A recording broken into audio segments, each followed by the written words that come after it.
तृतीय मुंडक का प्रथम खंड। द्वा सुपर्णा सैजा सखाय समानं वृक्षं परिषस्व जाते तयोरन्यः पिप्पलं स्वाद्यते अनश्नन् अन्य अभिचाकसीति। जीवात्मा और परमात्मा दोनों ही संसार रूपी वृक्ष के ऊपर बैठे हुए हैं। उसी को ही अलंकार के रूप में यह बता रहे हैं कि द्वा सुपर्णा सैजा सखाय समानं वृक्षं परिषस्व जाते।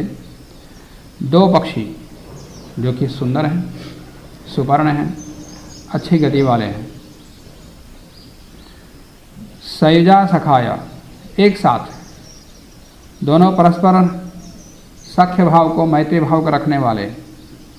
समानं वृक्षम, एक ही वृक्ष पर, अलग अलग वृक्ष पर नहीं, एक ही वृक्ष पर परिषस्व जाते, दोनों ही परस्पर बहुत सन्निहित विद्यमान है। तयोः अन्यः, उन दोनों पक्षियों में से एक पक्षी फलम स्वादे अति, बड़े स्वादिष्ट मीठे फल को एक पक्षी खा रहा है, और अन्य दूसरा पक्षी अनशन न खाता हुआ अभिचाकर्षित, केवल देख रहा है। तो ये दो पक्षी कौन है? एक पक्षी है जीवात्मा, दूसरा पक्षी है परमात्मा। ये दोनों ही सुपर्ण हैं, दोनों ही अच्छे सुंदर पंख वाले, माने अच्छी गति वाले हैं, दोनों ही क्रियाशील हैं, और एक साथ सखाया, दोनों ही परस्पर चैतन्य होने के कारण से एक दूसरे में समानता है। और समानता का तात्पर्य समानशीलेषु सख्यम, समानशीलों में, समान व्यसनों में, फलों में मैत्री देखी जाती है। दोनों ही चेतन स्वरूप होने के कारण से इन दोनों के बीच में सखी भाव है, सखा भाव है। और एक ही वृक्ष पर, संसार रूपी वृक्ष, जैसे वृक्ष शाखा प्रशाखा पत्ते फल आदि के रूप में बड़ा फैला हुआ होता है, वैसे ही ये संसार बहुत विस्तृत फैला हुआ है। तो वृक्ष के रूप में इसको उपमा दी गई। और तयोः अन्यः पिप्पलम स्वादे अति, स्वादु अति, बड़े स्वादिष्ट फल को खा रहा हो। तो फल को खाने का तात्पर्य यहाँ क्या है? जीवात्मा कर्म करता हुआ कर्म फल का भोग करता है। अच्छे कर्म हो चाहे बुरे कर्म हो, उन कर्मों के फलों का अनुभव करता हो, प्राप्त करता, यही फल का खाना है। और दूसरा कोई कर्म करता ही नहीं, माने शुभ कर्म अशुभ कर्म नहीं करता, वो अपना काम करता है कि सृष्टि को उत्पन्न करना, सृष्टि को चलाना, सृष्टि का संहार करना, जीवों का कर्मफल देना। ये उससे वो लिप्त नहीं होता, कर्म बंधन नहीं होता उसको, वो नियंता है। जीवात्मा कर्म करता है तो इसलिए कर्मफल को भोगना पड़ता है। तो संसार रूपी वृक्ष के ऊपर दोनों हैं, दोनों का अस्तित्व परमात्मा यद्यपि संसार में भी, संसार से बाहर भी, अन्यत्र भी है, और संसार के ऊपर बैठा हुआ कैसे कह दिया? वो अन्य सर्वत्र व्यापक होता हुआ भी उसका अस्तित्व संसार में दिखाई देता। जहाँ क्रिया होती वहीं दिखाई देगा, जहाँ क्रिया नहीं उसका अस्तित्व क्या, कैसे पता लगता? परमात्मा है, उसका अस्तित्व का जान, उसका बोध संसार में ही होता जहाँ क्रिया हो रही। कार्य से कर्ता का अनुमान होता, तो वो इस संसार में है, और जिसके लिए संसार बनाया गया है वो भी संसार में है। और एक नियंता है, दूसरा नियंत्रित है। तो इसलिए कर्म करता हुआ कर्म फल को भोग रहा है, और दूसरा केवल साक्षी मात्र है, देख रहा है। समाने वृक्षे पुरुषो निमग्नो अनीशया शोचति मुह्यमानः दुष्टं यदा पश्यति अन्यम ईशम अस्य महिमानम इति वीतशोकः। और कैसे हैं? समाने वृक्ष, एक ही वृक्ष पर पुरुषः निमग्नः, वो पुरुष जीवात्मा निमग्न हो जाता, लीन हो जाता, इतना लीन हो जाता कि अपने को भूल जाता, परमात्मा में भूल जाता। बस वृक्ष पर ऊपर ही कहीं बढ़िया फल मिल जाए, जैसे लगते हैं ना जाम चढ़ जाते, उसी में लीन हो जाते। ये संसार रूपी वृक्ष के ऊपर पुरुष लीन हो गया, कर्म करता जाता है और फल भोगता जाता, और फिर भी तृप्ति नहीं होती। तृप्ति होती, पेट भरता,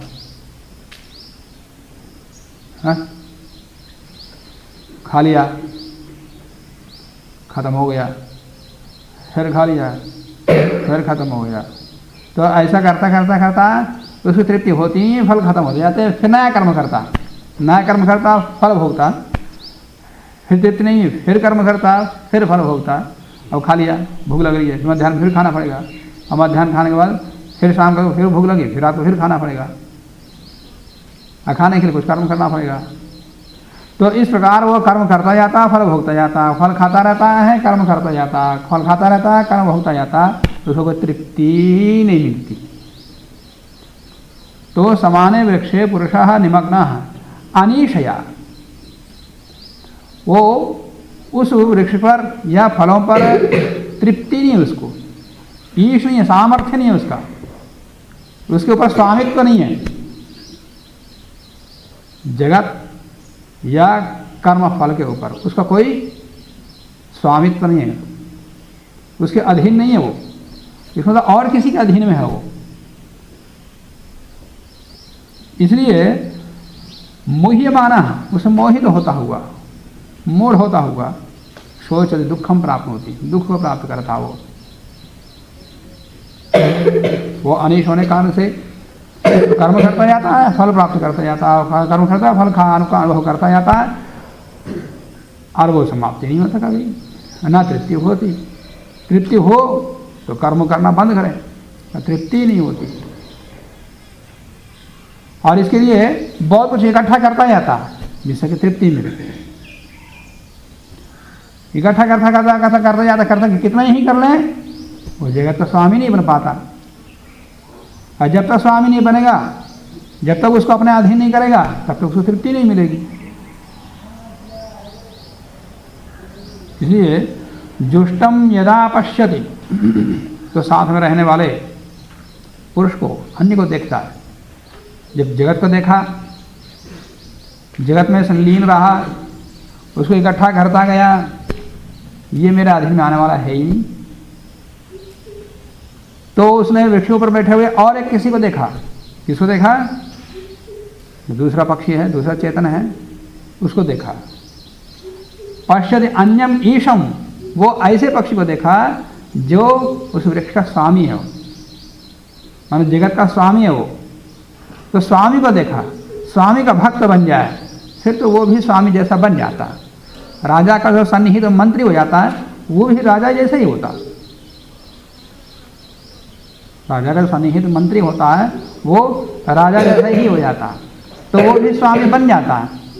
तो स्वामी को देखा, तो स्वामी का भक्त बन जाए, तो फिर वो भी स्वामी बन जाता है। जिस समय वो स्वामी बन जाता, फिर वो तृप्ति उसको।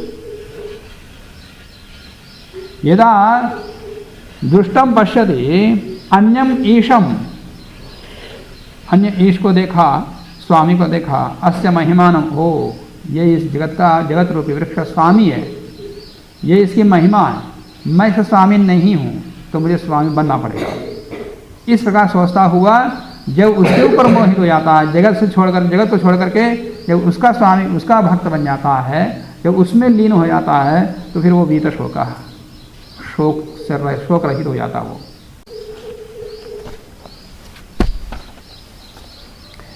यदा पश्यते रुक्मवर्णम कर्तारम ईशं पुरुषं ब्रह्मयोनिम तदा विद्वान् पुण्यपापे विधूय निरंजनाः परमं साम्यम उपेति। यदा पश्य, जब यह देखने वाला, कौन देख रहा है? जीवात्मा ने स्वामी को देखा है। ईशानम अपश्यत, जब ईश को देखा, ईश्वर को देखा, वो देखने वाला जीवात्मा, रुक्म वर्णम, किसको देखा? बहुत चमकीला सुवर्ण जैसा, रुक्म सोना होता, सोना जैसा रूप वाला, माने सुंदर रूप वाला उस पक्षी को देखा, उस परमात्मा को देखा। रुक्म वर्णम, अकर्तारम, वो करता है, ईशम, वो ईश्वर है, सृष्टि का निर्माण करता, सृष्टि को चलाता है, संहार भी करता और कर्मफल भी देता, इन क्रियाओं का कर्ता वो। तो ऐसे अद्वितीय क्रियाओं का कर्ता को देखा और इस संपूर्ण जगत के स्वामी को देखा। ब्रह्म योनिम पुरुषम पश्यते, और ब्रह्म योनि है वो, माने वो ज्ञान का निलय है, ज्ञान की निधि है वो। ऐसे कारण, ज्ञान का कारणभूत ब्रह्म को देखा।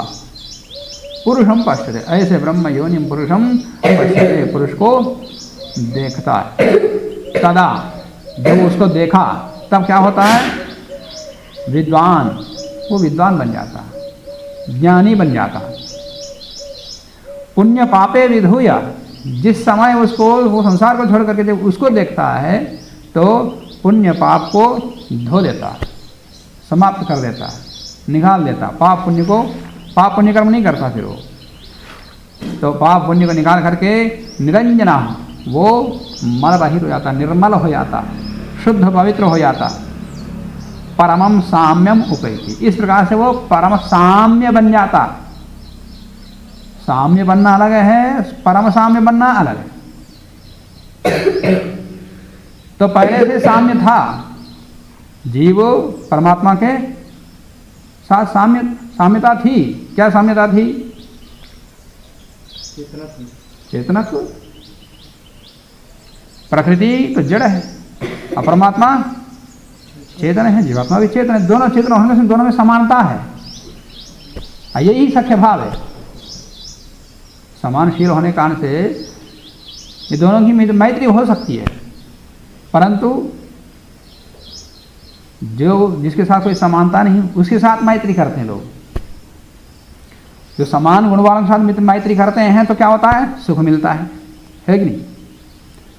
आपके जो समानशीलता नहीं है, अपने के साथ, अपने स्वभाव के साथ जिसका स्वभाव नहीं मिलता, उसके साथ मैत्री करने पर क्या होता है? झगड़ा, दुख। जब देखो जब छोटे मोटे चीज में देखे, क्यों देख रहा मुझे, अब वो आया, ये चला गया, मैं आते चले जाता, क्यों जाता? हर छोटी मोटी चीज पर कोई ना कारण की झगड़ा करता है, जिसको कोई समानशीलता नहीं होती है। और समानशीलता के साथ रहने पर क्रोध गए तो हाँ कोई हंसी मजाक में रहता, ठीक है कोई बात, कोई झगड़ा नहीं, शांति रहती, सुख रहता, सुख प्राप्त होता है। तो सुख चाहते हैं तो समानशील के साथ मैत्री करनी चाहिए। तो समानशीलों में कौन है? परमात्मा। और परमात्मा छोड़कर लोग क्या करते? संसार के साथ मैत्री करते, उसी में लीन होते, उसके साथ कोई स्वभाव नहीं, वो जड़ है और हम चेतन है। अब उसके साथ मैत्री करने का परिणाम क्या होगा? उसके साथ रहने के क्या मतलब क्या हुआ? दुखी ही है और क्या, कुछ वही। तो समानशीलता के साथ मैत्री करनी चाहिए, इसलिए वो सखा है। परमात्मा सखा है और हम भी सखा है, परंतु इतने साम्यता से सखा से नहीं।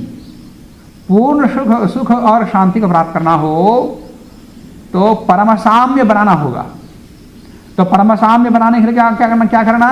इस जगत को छोड़ना, फिर परमात्मा को ही देखना, जो संपूर्ण जगत का स्वामी है, केवल उसी को देखना, उसी की मित्रता में रहना, तभी वो होता। और परम साम्य बनने के लिए क्या करना होगा? तो परमात्मा का जो गुण है उनको गिना दिया। क्या गिना दिया? वो रूप वर्ण है, तेजस स्वरूप है, सुंदर रूप वाला है। तो हम भी सुंदर रूप वाला बने, इस मतलब शरीर को बढ़िया सजावट करना चाहिए, अलंकारों से अलंकृत करना चाहिए, जितना मेकअप हो सकता है बढ़िया से बढ़िया कपड़े, आभूषण पता नहीं क्या क्या करते लोग, क्या क्या लगा।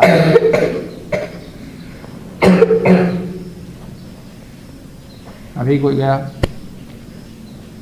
हमारे जैसा वेशभूषा कि सब लोग मुझे ही देख रहे थे, मैं दूसरों को क्या देख रहा था। जब इन कपड़ों से बाहर गया तो सब लोग मुझे ही देख रहे थे, तो सबको क्या अपना काम जाओ, अपना जाओ ना, कोई मुझे देख नहीं रहा, देख रहे सब लोग तुमको देखेंगे। जब मुझे कोई देखा मैं अपना जाता हूँ फिर क्या होता है।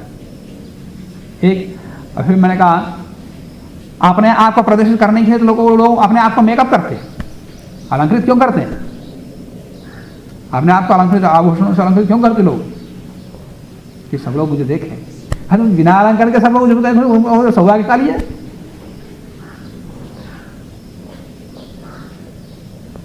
अपने आप को प्रदर्शित करने के लिए लोग मेकअप करते, अलंकृत करते, तो बिना किसी के सब लोग बढ़िया खुशी होती, दुखी क्यों होती।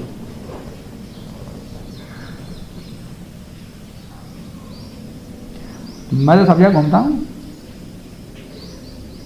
मुझे किसी नहीं देखा, मैं आधे रात समझौता हूँ, बसों में भी चला, ट्रेन में भी चला, हवाई जहाज में भी चला, लगभग देश भर में घूमा।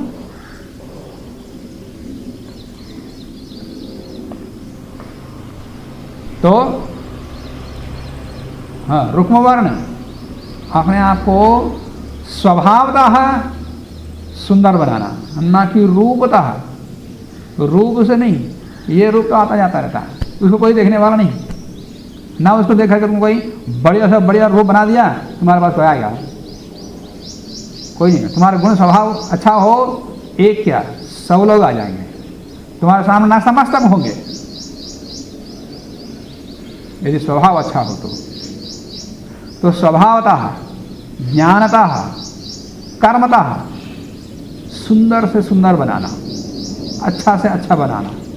तो ये है अपने आप को रुक्म वर्ण बनाया तो उसके साथ सख्यता हो जाती, परम साम्य हो जाता, तो परम सखा बन जाता है। कर्तारम, परमात्मा करता है तो स्वयं कर्ता बनो, निष्कर्ता नहीं, कर्तृत्वहीन नहीं, आलसी नहीं। जो आलसी होता है उसको तो कोई मित्र नहीं बनता, ना माता पिता भी नहीं चाहते उसको, आलसी को। जा हमारे घर जैसे अब आ जा, अपना खाओ फिर वो बोलते। छोटे बच्चों में तो ठीक है, प्यारा रखते, बड़ा होने के बाद जो ऐसा रहे तो जवान हो गया, बड़ा हो गया, जाओ काम करो, कमाओ, अल्लाह के दो, नहीं तो जाओ अपने घर में, भगाते समझाते कुछ वर्ष, अरे भगाते जाओ अपना काम करो। तो आलसी के तो कोई नहीं चाहता, तो परमात्मा की बात ही छोड़ो। तो कर्तृत्व रहित नहीं होना चाहिए। और ईशम, वो जगत का ईश है और हम अपने शरीर का स्वामी बने। इस खुद के शरीर का स्वामी नहीं है, इसके इंद्रिय अपने अधीन नहीं है, उसका मन अपने अधीन नहीं है, तो वो अपने शरीर का स्वामी नहीं बना, वो जगत के स्वामी का भक्त कैसे बनेगा? राजा का भक्त कैसे बनेगा? राजा का सन्निहित मंत्री कौन बनता है? जो सबसे अधिक राज्य की सुरक्षा में सक्रिय रहता हो, जागरूक रहता हो और निस्वार्थ से राज्य की उन्नति चाहता हो, वो राजा का समीपस्थ हो सकता है, वही सर्वश्रेष्ठ सन्निहित मंत्री बनता और सारा राज्य का अधिकार उसके हाथ में चला जाता अपने आप। तो यह है ईशित्व, स्वामित्व। तो पहले तो अपने शरीर को, अपने इंद्रियों को, अपने मन को अपने अधीन बनाए, अपने शरीर का स्वामी बने, तो वो ईश्वर का परम साम्य हो सकता है। और ब्रह्म योनि है ईश्वर, तो हम भी ब्रह्म योनि बने। ज्ञान का अधिकतम ज्ञान का हम निधि बने, वो ज्ञान निधि है तो हम भी ज्ञान निधि बने।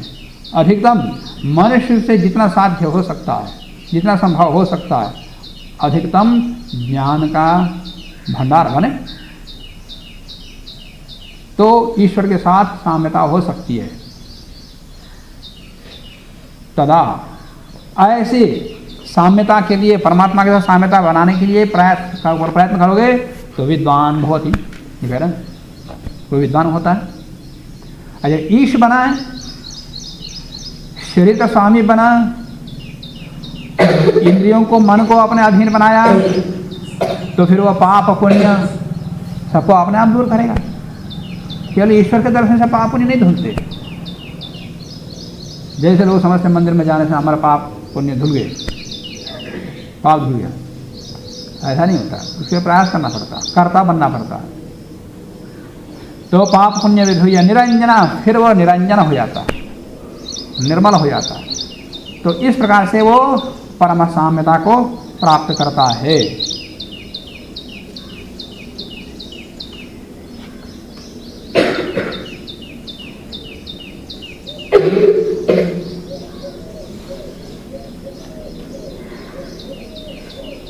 प्राणो हि एषः यः सर्वभूतैः विभाति विजानन् विद्वान् भवते नातिवादी आत्मक्रीडः आत्मरतिः क्रियावान् एषः ब्रह्मविदां वरिष्ठः। जो परमात्मा को देखा, परमात्मा क्रियाओं को देखा, परमात्मा के द्वारा रची हुई इस सृष्टि को देखा, तो कहता है ये तो प्राण है, संपूर्ण जगत का प्राण है। जैसे शरीर का प्राण है, शरीर जीवित रखने के लिए प्राण जैसा मुख्य है, वैसे संपूर्ण जगत के लिए आधारभूत ये परमात्मा ही है। जो मूल आधार होता है प्राण कहते हैं। तो संपूर्ण संसार का आधार परमात्मा होने के कारण से ब्रह्म को वो प्राण कहता है। प्राणो ही एषा, उसको प्राण के रूप में देख रहा है। प्राणो ही एषा यह सर्वभूत ही विभाति, सारे भूतों से वो प्रकाशित होता है। इस प्रकार से विजानन विद्वान, इस प्रकार जानता हुआ वो विद्वान न अतिवादी भवते, वो अतिवादी नहीं होता। जब इस प्रकार देखता है वो गपशप नहीं करता, शांत रहता, मौन रहता, केवल परमात्मा में लीन रहता, संसार की बातें नहीं करता। पहले भी आया था, क्या आया था? यह अन्याम वाचम विसृजति, जो अन्य वाणी को, परमात्मा का वाणी को छोड़ करके अन्य वाणी को छोड़ देता है, वो आनंद को प्राप्त करता है, मोक्ष प्राप्त करता है। तो वैसे ही जब इस प्रकार के लक्षणों से युक्त होकर के परमात्मा को देखता है, वो अतिवादी न भवति, वो अतिवादी नहीं होता, अधिक बोलने वाला नहीं होता। जिससे जितना बोलना उतना ही बोलेगा, फिर शेष अपनी साधना में रहेगा। ऐसा कर्म नहीं करेगा जिससे कि मन शुद्ध हो जाए, मन में चंचलता आ जाए। कोई ऐसा कार्य नहीं करेगा, कोई ना ऐसा कोई शब्द बोलेगा। तो वो है आत्म क्रीड़ा, ये है आत्मा का खेल। खेल अच्छा लगता है ना? शारीरिक खेल अच्छा लगता है, पर आत्मा क्रीड़ा, क्रीड़ा का तात्पर्य मनोरंजन का साधन। ये है यथार्थ रूप में मनोरंजन सर्वाधिक। अब ये खेल तो कैसा है, एक खेल खेला, एक बार खेलता है, दो बार खेलता है, फिर उसके बाद दूसरा खेल, 4-5 बार खेलेगा, 10 बार खेलेगा, फिर वो भी जाता है माना, यह 1-2 दिन खेलेगा, उसके बाद एक खिलौना के का आता है, दे दिया, थक गया, दूसरा खिलौना दे दो, बोलते ना। पर आत्मा क्रीड़ा ऐसी है तो उसको थकता नहीं। कितने साल तक रहता है उस क्रीड़ा में? है? आत्मा क्रीड़ा में कितने दिन तक आनंदित होकर के खेलता है जीवात्मा?